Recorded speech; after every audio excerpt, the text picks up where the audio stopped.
past the house of silence. Now it was in the 10th hour of that day that we put off in the raft, and surely we found the paddles to go very easy and with somewhat of balance in the rests which I had set up, as you do mind, and the raft to go forward with not overmuch of labor, so that we stood, the mate to the fore paddle and I did be to the hinder one, and we pushed very steady upon the paddles, and had the raft presently to a speed something less than we should walk over the rough way of the land. And about the 12th hour we stopped and eat and drunk, and went on again with our easy laboring, and truly, when that we gat set to the movement, we scarce to what that we did ought more than rock something fore and back upon our feet, and so the hours to pass, and we to have a constant gentle speech one with the other, and the maid oft to look back unto me with love, and to set her lips that she tempt me, but yet to shake her head most dear, when that I would leave my paddle, that I go forward unto her. And when that the 18th hour of that day was come, we did draw inward our paddles, and the maid set the cloak very nice to be our bed, and afterward we eat and drank, and so presently to our slumber, and did have sleep, very sound and happy, all in a moment, as it to seem. And 8 good hours after, we did waken both of us, together, and lo! We scarce to mind where we did be for a little moment, but afterward to know and to perceive that we did be safe and not to have come unto us in our sleep. And surely we laughed each in the face of the other, for we did be so joyous to be wakened each unto the knowledge of the other. And after that we had kissed, we washed somewhat in the water of the sea, and so to our food. And when we had eaten and drunk, we made again to the paddling, and went forward thus along the coast very peaceful and content all that day. Now, in all, that voyaging did talk 4 good days of 24 hours each, for we made no great haste or labor, but went easy, that I have time to gather my strength. And not to happen in all that time, save that once we did see a great beast to come upward lumbersome out of the sea unto the shore, and there did eat and browse upon the herbage in that part, or so it did seem to us, though, truly, we did be over far off to have surety. And this beast not to put us into any horror, but only to make us glad that we be afar off from it, and by this saying, I do mean that it did seem unto us a natural thing, and nowise to have an odor of aught monstrous to trouble our spirits.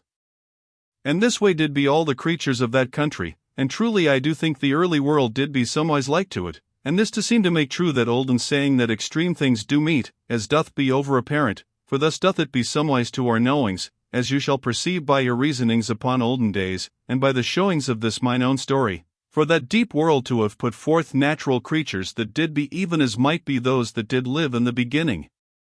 Though I to make no point of this, but only that it doth occur to my thought, and all to seem that it did be bred of circumstance and condition, yet this to have no saying whether that there to be a spiritual force something deeper than the circumstance, for this to be outside of any surety, but not offensive unto my reason. But this thinking also neither to offend me, that although much and mayhap all doth be modified in shop and diverse ways by the circumstance and the condition, yet doth there be an inward force that doth be peculiar each unto each, though, mayhap, to be mixed and made monstrous or diverse by foul or foolish breeding, as you to have knowledge of in the bodies of those dread monsters that did be both man and beast. Yet, also, I hear to say that may be all diverse breeding not to be monstrous, but this to be beside my point. For I to be now set to tell, as I have told, that it not to offend me to suppose that there to be this inward force peculiar to each shaping of all bodies that do hold that wondrous quality of life. And if that you ask me that I give example to make clear my thought, I to say that it doth be reasonable to suppose that the force or spirit of the human doth be peculiar to the human, whether that it to be a cause of life, or the result of that which hath been evolved out of a condition.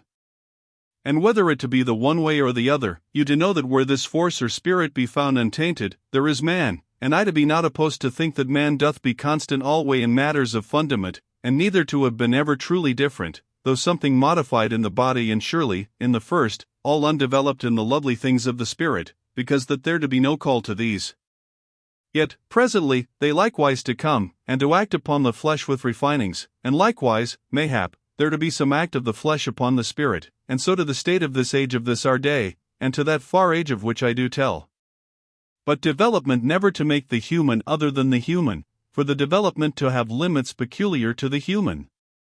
And surely, it doth appeal to me, that the development of man doth lie between 2 points, that be not wondrous wide apart, and man to have power that he arrive very speedy from one unto the other, and likewise that he go back so quick, or even the more hasty.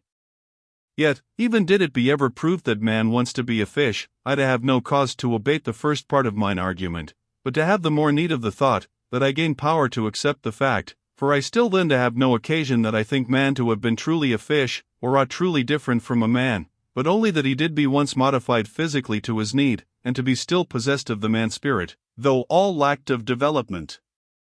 Yet, truly, I to be less offend in my reason, if that it be shown that man did be ever somewise in his present shape, though mayhap so brutish as the humped man, but yet I do be ready to consider all matters, and do build no walls about my reason. Yet, neither I to have an over-ready acceptance of aught, but to need that my reason shall approve.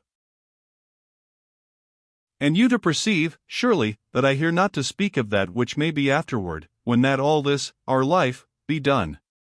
For who shall say how much or how little we then to go forward unto loveliness, and I at this point to tell you that I do have a wondrous hope of beauteous things, and of sweet and mighty uplifting and furtherance unto that glad world which we have beheld the shores of, when that we had stood in holiness with the Beloved. And, in verity, I now once more to my story, and to be glad that I am done at this small setting forth of a matter which did need words, because that it did have root in this mine own story, and to be grown of it and from it. Now, there did be one other thing of note, beside the sea beast, whilst that we did be upon the seas, and this did be the strangeness of a great fire hill which did stand in the sea, and we to pass very nigh unto it. And surely the sea did boil about it, yet not in all places, and there did be a score great jets that did go upward a monstrous way, and did roar very plain to us across the sea between, and there did come strange gruntings from the sea about the base of the fire hill, and these I to conceive to be made by the upbursting of gases in this place and that, and surely, it ought to make us to know of the great energy that did be wakeful in that deep country, and we yet to stare backward upon that hill of fire and force, for a great while after that we had come past. Now, beyond this, there to be naught, except that we had a certain care as we did come to that place where the great sea did be broke to smaller seas, but all to be knit with passages of water, which led us through upon our way. And surely, I did show mine own maid those two places where I did sleep when first I was come into that country, and she to be sweet in interest, and alway to have somewhat that she would learn of this and that. And so, when that we did be 4 good days upon the water, as I have told, we to come to the land, upon a flat place of the shore, where the country did slope upward unto the mouth of the first gorge, of which you do mind. And this to be in the 10th hour of that day, and we likewise to have begun that voyage in the 10th hour, as you do remember, and surely it to have been a sweet and peaceful water journey, and I to have been happy, if that all that did be yet before us, to hold so much of pleasantness and safe goings. But, indeed, there to be much danger yet to come, as you do know, and we to have our hearts set in courage, and to go forward to conquer, for surely, if that we to conquer, and to come safe into our mighty home, there to be then that we have all our lives together in loveliness, and this to be truly a worthy prize and a glory of the heart, to end and to repay our stress. And surely, the maid and I did presently strand the raft, so well as we might, and did then to wonder whether any should ever more to behold it through all eternity. And we looked a little, each at the other, and the maid then to cut free a small piece of the wood of the raft, to be for an after remembrance. And so we to have our gear upon the shore, and the maid then to give me aid that I get once more into mine armor, and so I presently to have the scrip and the pouch again to my back, and the discos in my hand, and all in readiness, and the maid with her bundle, that was now grown small, and her belt about her body, that she have her knife unto her hand. And surely, the maid then to kneel and to kiss the raft, for memories did gather upon her, and she there to have one more breaking from all that did be the first part of her life, and you to give your understanding, and so to have a quiet sympathy, and to perceive that her heart did be like that it should stir with a strange trouble of sorrowing in that moment. And surely I stooped then, very gentle and loving, and had mine own to her feet, and I led her from the raft, and she to need that she be near me, and so we to go forward, and to make upward unto the dark mouth of the great gorge. And there to be some miles unto our right, that grim and utter huge mountain, whereon afar upward in the monstrousness of the night did be perched those 4 fire hills of which I have told. And below them, there to go upward the great hills of ash, that had been cast down throughout eternity. And this thing had the maid looked upon for a great time, and did be never done of her wonder, neither I nor any human that ever should have sight of so great a wonder. And so we do have come presently upward into the high mouth of the gorge, and did go onward then into the gloom, a little space, until that we were come to the place where the gorge did bend sharp unto the left, into darkness. And lo!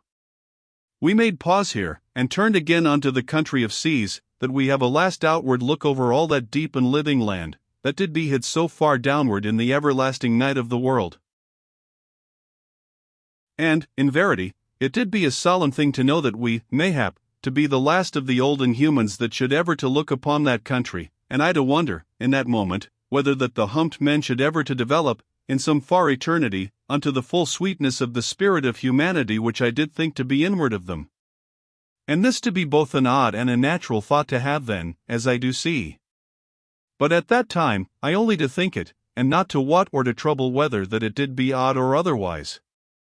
And I to think that country did be somewise as the olden time renewed, but truly we to look upon early things with new eyes.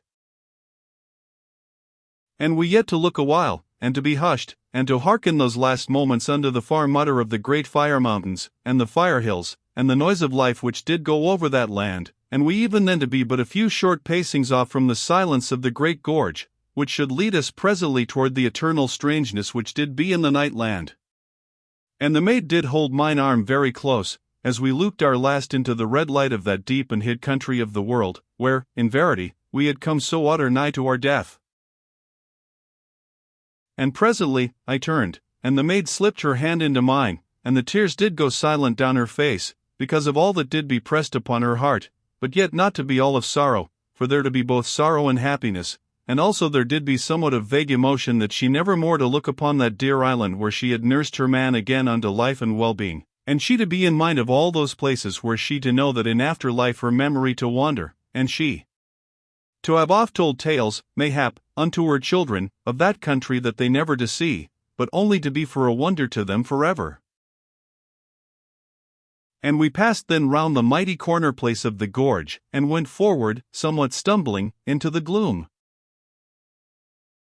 Now we went 16 hours very steady, and with naught save the great darkness to trouble us, and we by this to have been 26 hours since last that we had sleep, and surely this did be a foolishness, because that I to need that I come into my full strength, ere we reach the night land, and it to be a folly that I should overtire myself, and the maid to have said so much.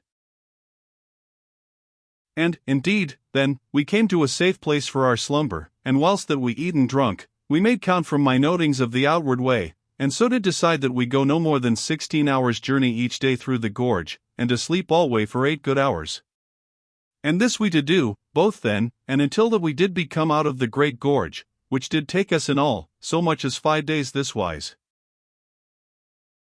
And surely, when that we were come into the light places of the gorge, we to be more cheered, as you shall suppose, yet oft did we be half smothered with the horrid gases that came upward in this part and that, as you do mind.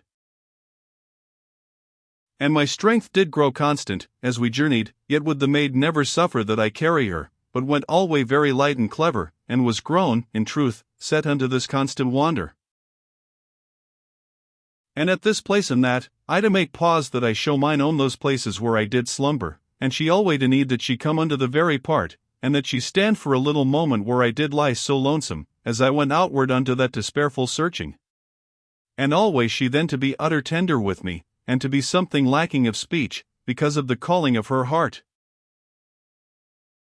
And surely, mine own did be alway now to ask me when that we should be come unto the night land, and to require how far it should be, and to be taken with a growing of excitement, very dear and natural, and, in verity, I to be almost so much so as she, and to wonder what she to think of the mighty redoubt, and of all that strange and monstrous land.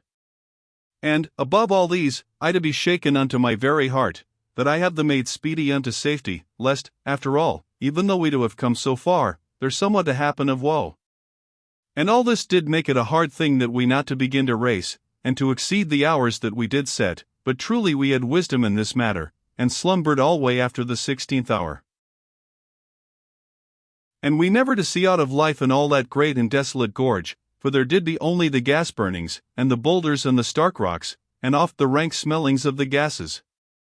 And alway an utter and everlasting quiet, save when some lonesome gas fire did oddly to moan or to whistle, and the whistling to sound very dree across the great waste of the gorge, and likewise the moaning to be but a thing to make the loneliness to be felt in the heart, and the maid to feel thus with me. And alway, as I did know, she to think in her heart that I did come through that place alone to make a searching for her into the unknown lands of the world, and surely, I did be but a natural man if that I was something happy in my heart that mine own so to ponder and to remember, for thereby did her love seem ever to grow. And likewise, a man doth be glad in his spirit and natural pride, that is made to know that he hath done wholesomely of his best for her need. And you but to think upon the love days, and to hear the echoes of those dear proud thoughts that did so to swell in you, and doth not all to go so strangely with familiar pain in the old way? Now it was upon the 5th day, in about the 7th hour, that I heard odd whiles a sound in this place and that of the gorge, as that the rocks made hushed and strange sounds at us. And I to have the maid instant very nigh to me, and the discourse to my hand, and we then to go onward with a great caution. And thrice we did pass places where gas fires did burn and dance, and made oft a low moaning, and somewhiles a little whistling, and the other sounds yet to come oddly from the rocks, in this place and that, very strange and unthought of, yet to be something familiar. And sudden, it did come to me that there to be a far-away noise in these sounds, though they to seem to come from this place and that almost to mine elbow, as you should say. And lo! I knew then that I harked unto little echoings, that did be caught by the near rocks, and to come from some far and mighty sound. And this should be surely the monstrous piping of the great gas fountain, that you do well mind. And, in verity, I told mine own in a moment, and she to be all eager with me, because that this did be both a wondrous thing, and to be also a landmark to show that we did be nigh to come out of the gorge, and our journey to come the more near unto an ending. And surely we looked ahead very earnest, and there to be so many strange and leaping fires to our front, that we not to be very sure which did be the far and monstrous dance of the great gas fountain, for truly it to be yet so distant that the near gas fires did make more upon the eye up all of a weary length of the gorge, than did the great dance of the far-off fire, that was now so small, by the distance. And presently, when that we were gone onward something more, we to see that there went a lightening and a darkening afar along the gorge, so that the background of the night was made to lose somewhat of the intensity of its darkness, as with constant shutters of light, and this to be surely the far-away dance of the flame of the great gas fountain. And we then to watch alway as we journeyed, and to see how that the vague shudderings of light did grow in the distance of the night, and did merge and become known presently in a strange uplifting and falling of a far-away blue flame. And the sound now to come more steady, and to grow in a long while into a monstrous piping, very great and wonderful, and having a constant change in the note. And we to come past the last of the lesser fires, and to be in that part of the gorge which did be fireless, save for the great upward dance of the gas fountain, which did now to be grown huge and plain seen, and did make a quaking light over all the gorge. And so in the end, we to become very nigh to the dance of the monstrous flame, and did be half stunned by the noise, which did be now an utter and furious roaring, as you shall remember, and the maid and I did stand as but two lonesome strangers in the mouth part of that deep and desolate gorge, and did stare voiceless unto the great flaw, and mine arm did be about the maid, and she to stand very nigh to me, and neither to speak, and surely, how should we anywise, for the noise did be so huge. And after that we had stared a great while, we turned that we look each at the other, and we kissed very sober, there in the light from the monster flame. And afterward, we did stare again at the flame, and soon turned, and looked all ways, and did marvel to see the great throw of the light go blue and spreading and strange unto great distances. And a while we did be watching the way that the far-off side of the gorge did come plain to sight, when that the flame did leap, and, truly, that did seem a far and lonesome place, as that a lost and forgot world of desolate mountains did be there. And lo! We now to look that we should see somewhat of the way that our journey to go, and surely not to be clear shown save when the flame did rise odd whiles to a monstrous height, and this to be because of the huge rocks that did stand about the flame. Yet something I was able to show the maid of the bottom part of the mighty and utter monster slope that did be the last way of our journey, ere we were come to the night land. And we then to go onward for about a good mile, that we be not so deafened by the noise of the gas fountain, and it did be now beyond the 17th hour, so that we eat and drunk, and made our rest in a secure place among the great boulders. And lo! When that we waked, we eat and drunk again, and did be something silent, as we did gaze at the flame-dancing monstrous, and lonesome, and all set about with the stark and mighty rocks, which did be like unto giants of silence that did watch forever. And presently, we had our gear upon us, and we went forward toward the utter dark of the mighty slope, and we began that huge climb, that should last through days and an eternity of night. And often the first hours did we turn about from our blind stumblings, and gaze downward out of the long height, unto the loom of the flame, that did shudder far below in the night, and made a quaking light in that far darkness. And so did we leave it to dance forever through eternity in that deep and lost place of the world, and we bent all our will and our strength unto the climb. And this way went we stumbling for 16 great hours, and by that time had come to a pace proper for that task, and to be something numbed, and seeming grown unreal, because of the affecting of the darkness. And lo! For 8 days then did we go upward forever through that most dreadful night. And after the first day, we crept alway upon our hands and our knees, and I to go in the front, and had the discos ready upon my hip. And I took 2 of the straps from the pouch and the scrip, and so had a certain length, and I set them from the waist belt of the maid unto mine own belt, and so did know ever that she came close after me.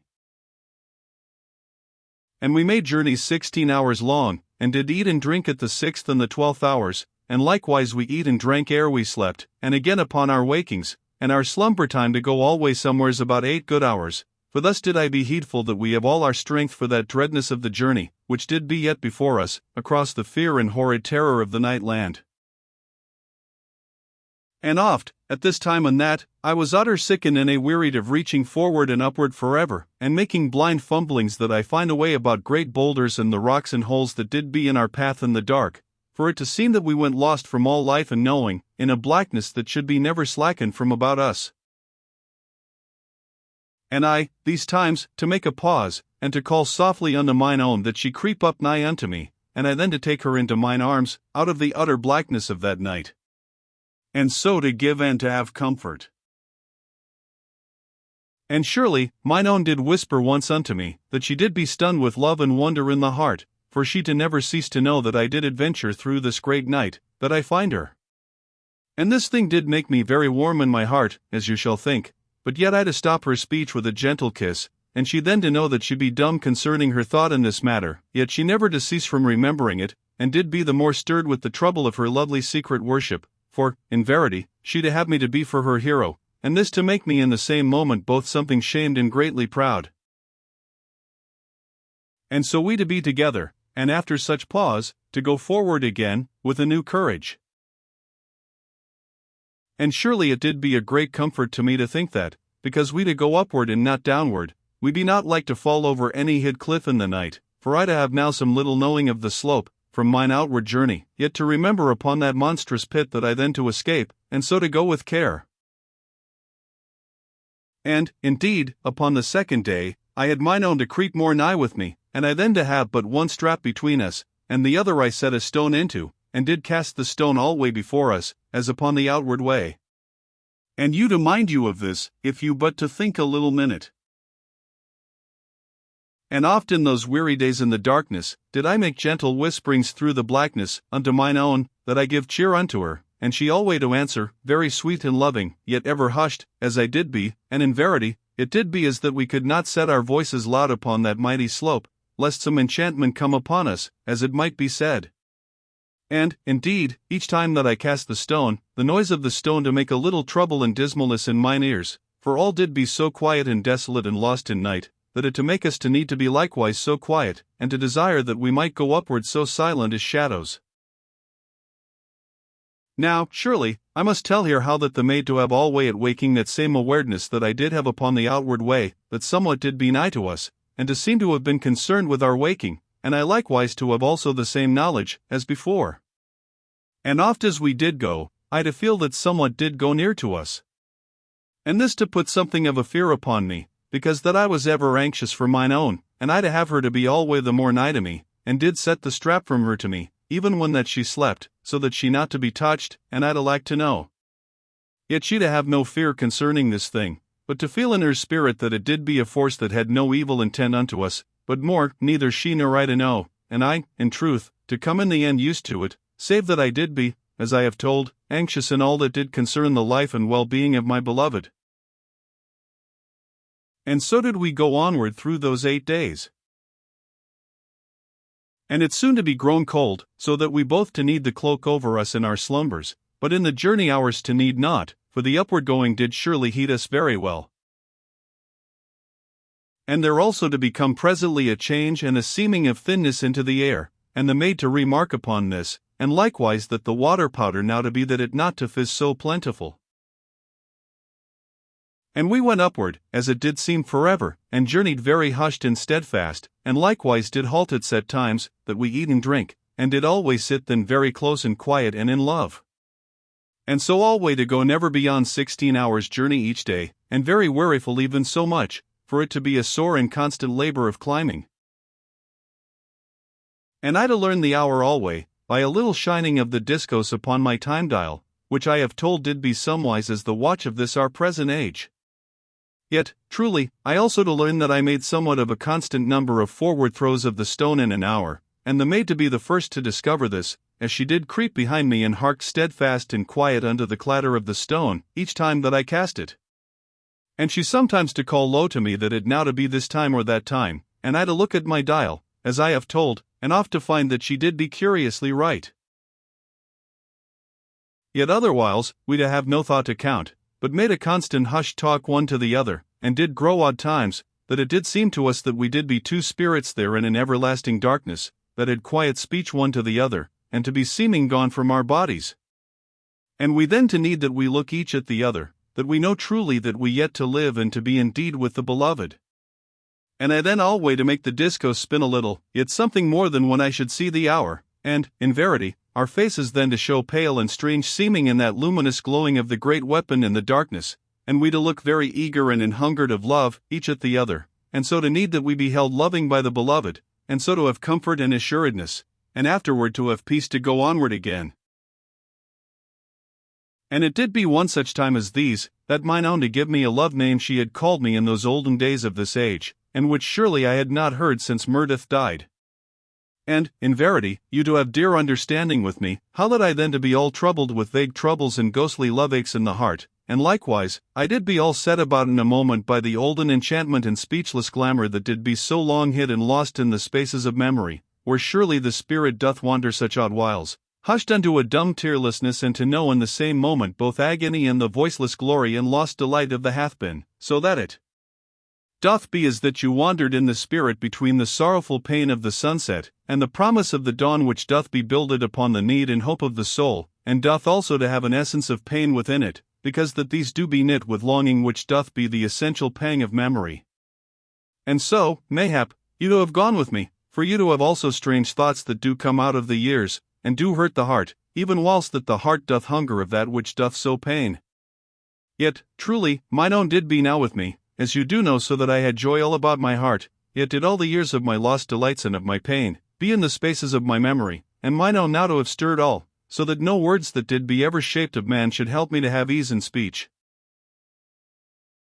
And mine own made to know how it did be with me, and she to have said the thing, scarce wotting, even as her spirit did set it through her lips, and she before then to have forgot so utter as I, and now she to be stirred likewise with me, so that, in verity, we to hold hands in the great darkness upon the slope, and to wait till the pain and strange trouble did go somewhat from our hearts, and we to have power again to know truly that we did be again together in sweet verity, after a mighty eternity. And thus did we go, and even in that strange night to have an everlasting coming together, so that surely our two spirits to be nigh made one, somewise, and this to be that sweet and holy thing which I do name love, and it to be my glory and astonishment that love hath come unto me. And with you that have love, I am as a brother in holy delight, but with all that have not known love, or to have missed love, I am a mourner, and my heart to pray that they to know this wonder, ere they die, for else shall they die so green and bitter as they be born, and to have grown nowise unto ripeness, which doth be charity, the end of life and the crown of humanity. And surely I to go forward again now with my telling. And you to know that on the 8th day upon the slope, about the end of the 9th hour, there to be an upward seeming of light, afar before us in the darkness, and did show as a dull and vague sheen above us in the night. And truly, I do know that we did become at last a near unto the night land. And we went upward then very eager through the dark, and the dim shine did grow, ever, so that we soon to see it very plain, as a looming of light afar upward. And we ever to climb and to go onward. And lo! In the 14th hour of that day, we came up slowly out of the night upon the slope, and stood at the ending of that strange road where the silent ones walk. And surely it did be as that I was come home, and to have set my feet again upon familiar lands, and this to bring to you how far off I did seem to have gone, and now to be come again to a known place. And we went upward upon the road, until that we did truly have topped the slope, and at last to look out over all the wonder and mystery of that land. And I never to be rid of the utter gladness of knowing that I was come there again, after so strange a journey, and that mine own had I brought with me, out of all the unknown world.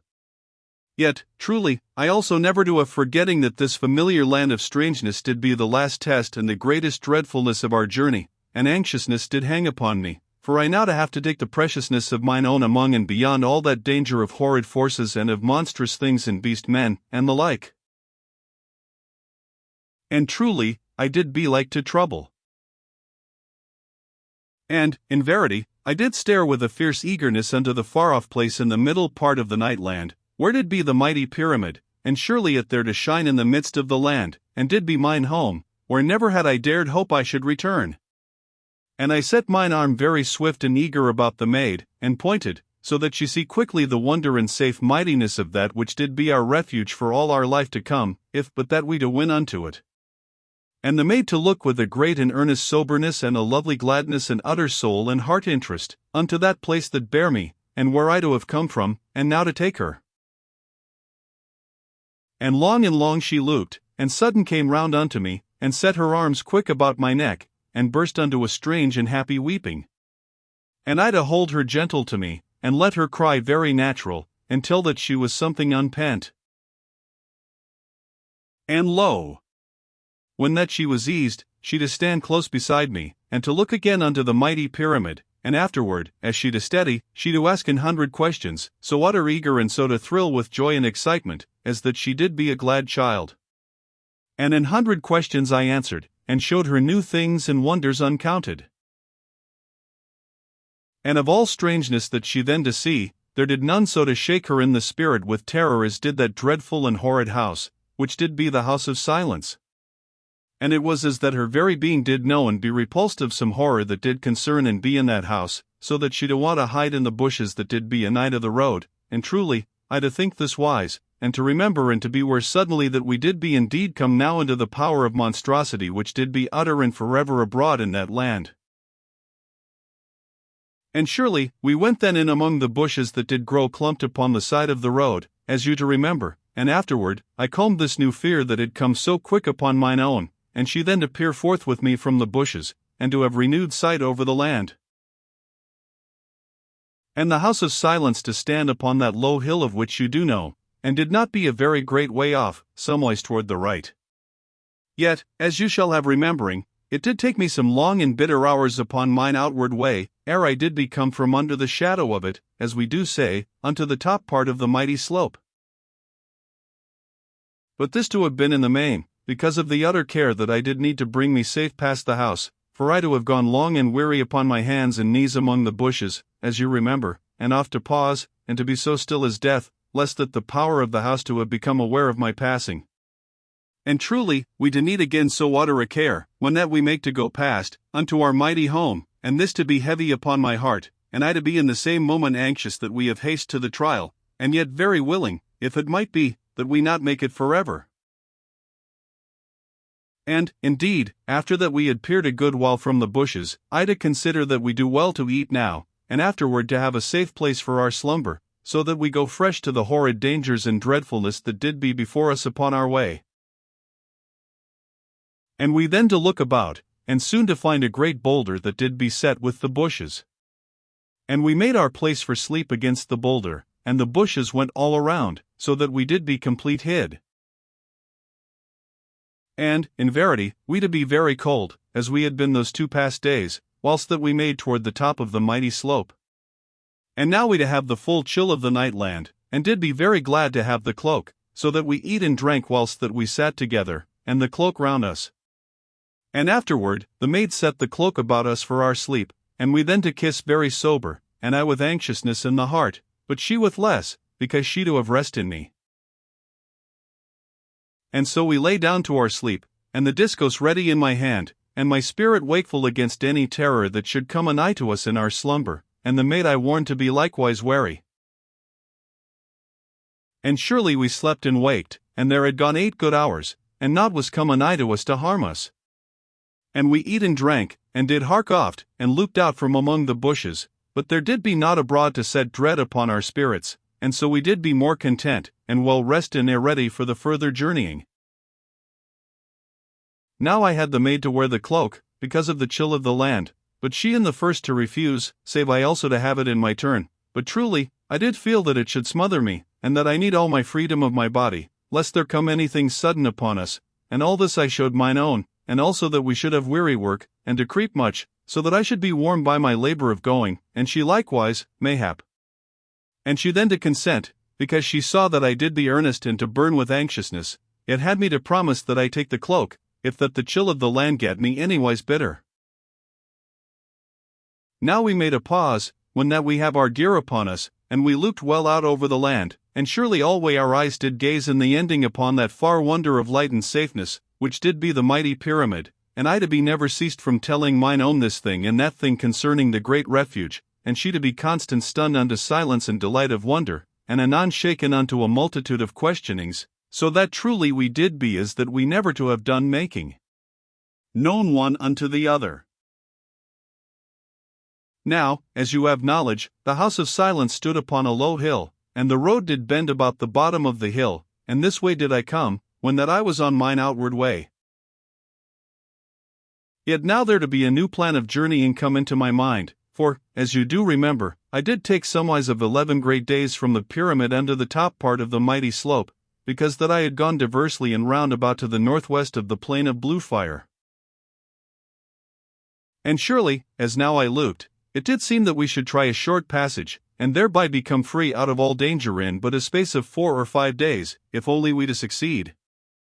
And I stood a good while very hushed and anxious, and did consider this new way, and did presently point it out to the maid, how that we saw the mighty redoubt straight to the back of the low hill where stood the house of silence, and mayhap we might chance to find us safe going that way, and that I did ponder that wise. For, indeed, as you do know, we must go nigh past the house, even did we return by the long journeying, and this to be because that the bushes did make a cover only near to the road, and all to be a country of bare rock beyond the bushes on that side of the road, which did be to the north and west. Now, presently, I had formed my intention regarding our way, and told all to mine own, and how that we to have alway in utter caution, and the danger I made so plain to her as I did know it, and she then to beware in her heart the need there to be of care and wiseness forever, as we did go. And we then to make forward into the night land, and to be gone from the top part of that great deep, in which there to be had strange lands, as you do know. And surely, it to be like that none should ever to go that way again for an eternity, or maybe forever. And so went we forward, with a new caution. And we came out from among the bushes upon the northwest of the road, and crossed unto the eastward side, and here the bushes to grow very plentiful, so that I led on with a cheerfulness of hope within my heart. And alway I went so far to the southeast as the bushes would give us their cover, and this way I made that we should scarce to pass within a great mile of the dread and horrid house, though, in verity, this to be most dreadful close. And we walked then for 6 hours, and went sometimes creeping, and oft stooped, and ever with a great caution. And in the 6th hour we made a rest, and eat and drank, and afterward went forward again. And in the 10th hour were we come something nigh unto the house, for truly, we to be off from the road where the silent ones walk, and so to go more straightly, and alway to save distance. And we kept so far outward from the house as we might, but could pass it not more than a great mile off, because that the bushes did have their margin near upon our left, as we went, and there to be barrenness of rock beyond, and fire holes in this part and that amid the starkness of the rocky spaces, that should be like to show us very plain, if that we came outward from the bushes. And moreover, there went upward into the everlasting night one of those towers of silence, which did be in this part and that part of the land, and were thought to hold strange watchers.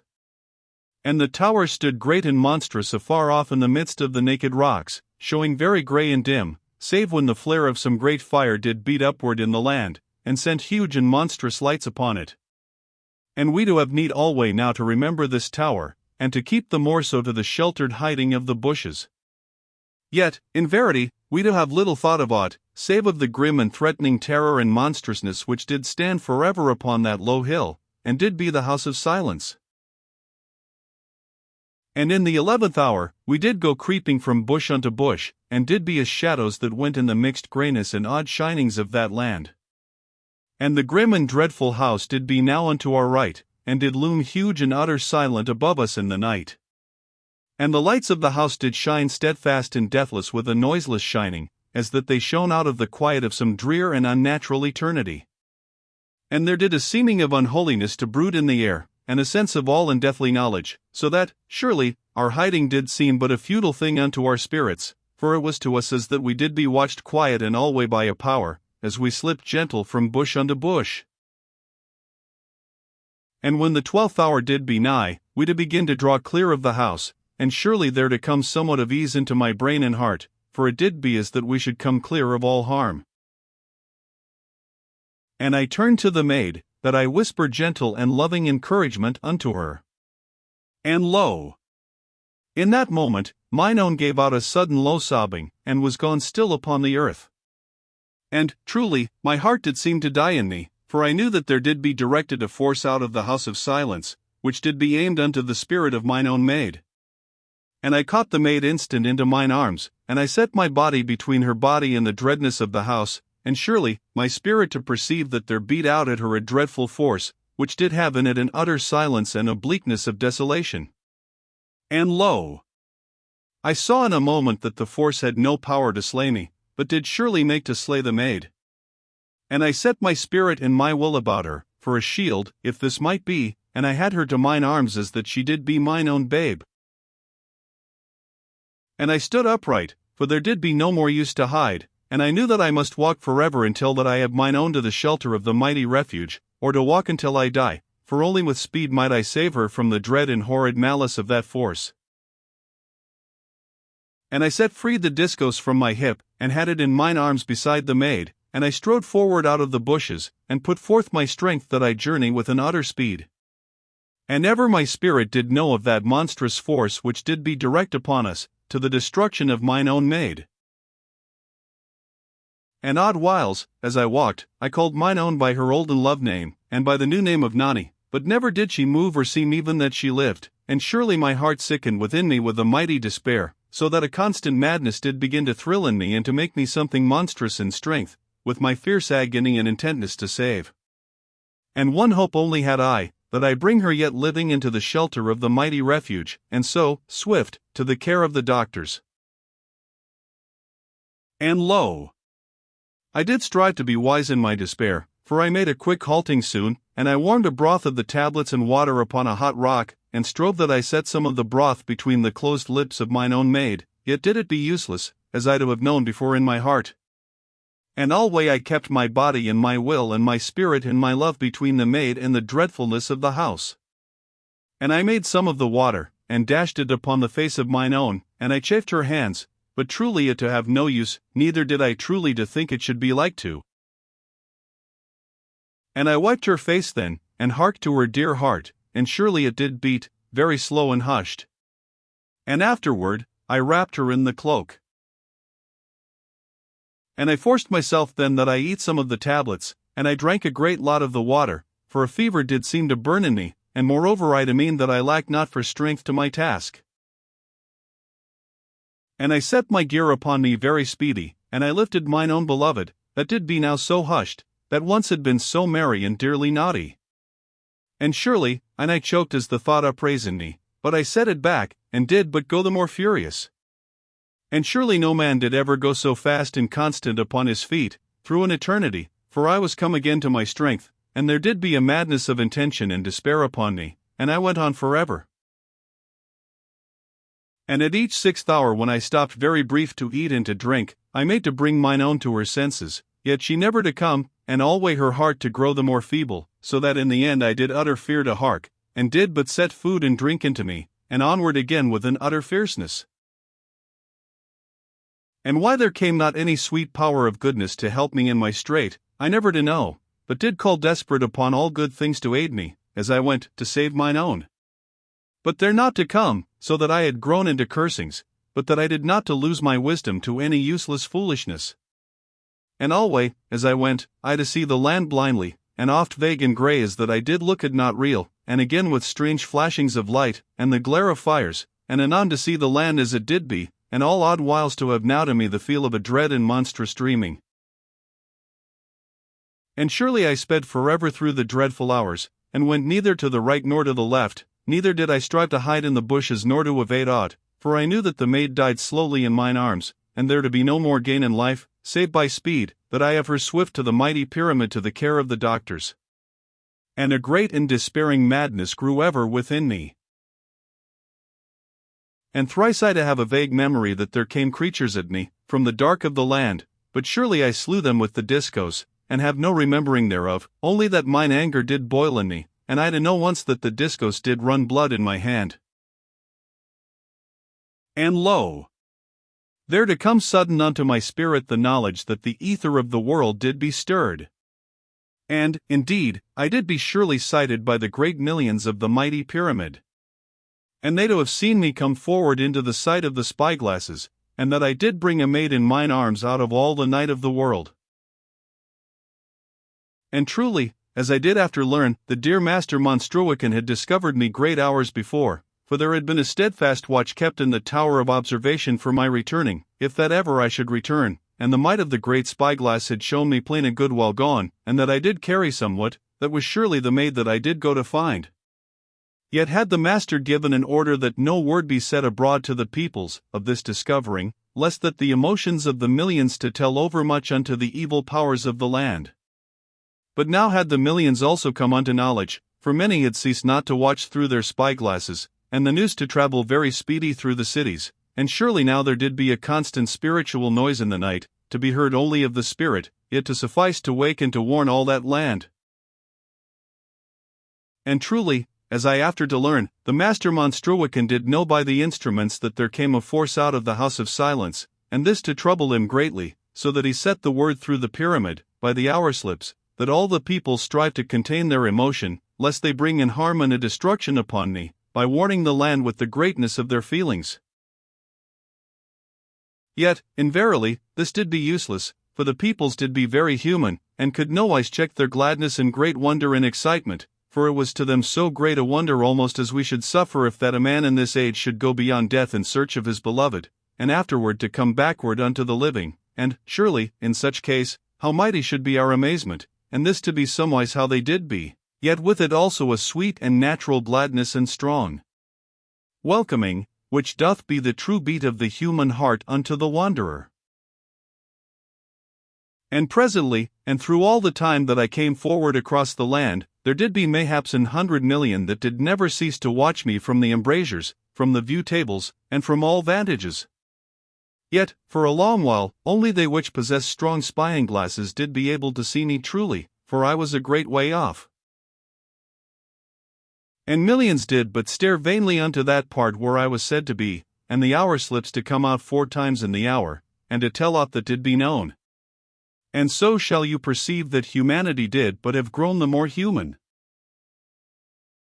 And, in verity, I went forward with all my strength, and did drive heedless through the miles in the night, and scarce conscious of aught, because of the aching madness of despair that did grow ever within me, for I knew that mine own maid died alway in mine arms, as I did carry her. And later, a monstrous space of hours it to seem, I knew that I was come to that part of the road, where it did bend somewhat unto the vale of red fire, and this did be something anigh to that wilderness where the youths did fight with the giant men. And I came over the road, and urged my body utter furious across the land. And, surely, in that moment when I crossed the road, great numbers of the millions did see me, that had not seen before. And there went a shaking in the ether of the world, because of the sudden emotion of so mighty a multitude, and lo! It did be as that in that moment the land was at last waked, for there came from far away unto the eastward, a faint and dreadful laughter, as that a monstrous being laughed unto itself in some lost and dreadful country. And the laughter passed over the land, and did echo strangely, as it did seem, in this part and that part, and presently to go rolling round in the far and hid west lands, and to be as that it wandered a while amid the far mountains of the outer lands, and was presently lost from my hearing. And my heart chilled a little maybe, but yet did I not care over much, for I to lack all if that I lack death, if that I not to be given power to save mine own. Yet did I make a little pause, so that I gat the knife from the belt of the maid, and did also to bear the capsule, for if that there came a destruction upon us, I to make instant sure that mine own maid be safe unto death, and I then to go quickly with the capsule. And afterward I again upon my way. And ever upon each 6th hour I did stop that I eat and drink, and did onward again, even as a machine, for I commanded myself to this duty of victual, that I lack not my strength unto the saving of the maid. Yet, truly, I did seem to choke alway as I strove with the tablets. And lo! Ever as I went forward did the land awake, and my spirit to know that great forces did be abroad, restless. And the monsters to begin wild roamings, because that they also to know of the unrest that did be come into the land. And there to go presently odd roarings across the land, from night unto night. And I to go forward the more desperate, and to step neither to the right nor to the left, but to make direct unto my mighty home. And the veil of red fire did be soon afar off unto my right, and the bulk of the watcher of the northeast to be somewise unto my left, before me, and the great back to be toward me. And truly, I looked at the brute force, and it did be as that I drew nigh unto a mountain of watchfulness, and above it in the everlasting night did be the blue shining of the luminous ring, and the ring shed a light downward over the monster force, and the shoulders did be huge and humped, even as 2 small hills, and it looked forever from me through eternity unto the pyramid. And this to be plain, though I did be a great way off from it. And sudden, as I went, there came somewhat out of a bush unto my left, and rose up at me, very long and tall, and surely it did be some kind of a man, and came at me. And my fury and my despair came inward upon me in a moment, so that I troubled not to set down the maid, but leaped at the thing, where it did be yet half hid in the dark. And lo! It died in pieces, and the discos did roar to content my heart an instant. And I then onward again the more savage, so that my heart did be a dreadful thing within me. And a great while I went then, and do have a vague remembering that this time and that there came things at me from out of the dark, but surely they to have died very speedy, that I not to remember more. And the hours did pass in spaces of time that did be made of terror and numbness and an utter and ever-growing fury of despair. And I did be at last as that I did burn inward with a grim and dreadful energy, and to seem to grow the less tired, and to come over the land with a stronger ease and somewhat as that I did desire things to come unto me, that I have something to ease my heart, for lo! Mine own maid did be dying in mine arms as I carried her, and I to be in a bleak and sickened dread, so that I lacked all courage now to listen unto her heart, as I have told, and went burning, and dry and hot in the eyes. And ever there sounded the roarings across the land, and there did be added presently lower and more horrid and dread noises. And later I heard a far thudding of the earth, and in a little there went past me a great man, running so heavy that he did make a shaking as he passed me, yet, in verity, by a sweet mercy, he saw me not, and was gone onward in a moment and lost utter into the night. And the ether of the world to be full of the trouble of the peoples, as the man passed me, and afterward there to be a stirring of glad thankfulness. And truly, alway my spirit did know strangely as in a dream, that the millions set their sympathy and pity and help about me, and did girt me about with human love and with encouragement and with uplifted thoughts. Yet, in verity, did all be as water beside the fierce wine of my love and despair, which did urge me onward in a natural lacking of all dread, save for mine own. And truly this doth be the way of love, and shall make fearless the heart of the weakest. and there to be prayers in the night, and all the ether to be surged with the spiritual trouble and callings and cryings of the millions, so that, indeed, if that my spirit so to hear these things, it to be conceived that these do pass outward into the everlasting, and to break upon the shore of eternity in anguish, even as a visible foam of supplication. And surely the unity of love of the millions did make a natural force about me, for, in verity, the force that did come from the house to seem to be somewhat eased from the maid, yet there to be no surety in this, for all did be desperation and turmoil in my heart, and I to have but one thought in my brain, that I bring mine own swift across the land unto the mighty pyramid, and so unto the doctors. And lo! There stole presently from afar the deep and dreadful baying of the hounds, so that I knew we did be surely dead, save that a miracle should happen. And I asked in my heart in a fierce and mad fashion why that they did not to rig one of the olden shooting weapons, that they shoot from the pyramid, and so to give me some aid in mine extremity. And behold, even as I did be so bitter, there went afar upward in the everlasting night, where did shine the last light, the sharp flashings of the set speech, and I did warm in my heart a little with hope, for the master monstruican did see that I was now all discovered, and there to be no more use for silence, and did speak straight and helpful unto me. And I made to read the set speech, but mine eyes had been mad and near blinded with lost hope. But in a moment I saw clear.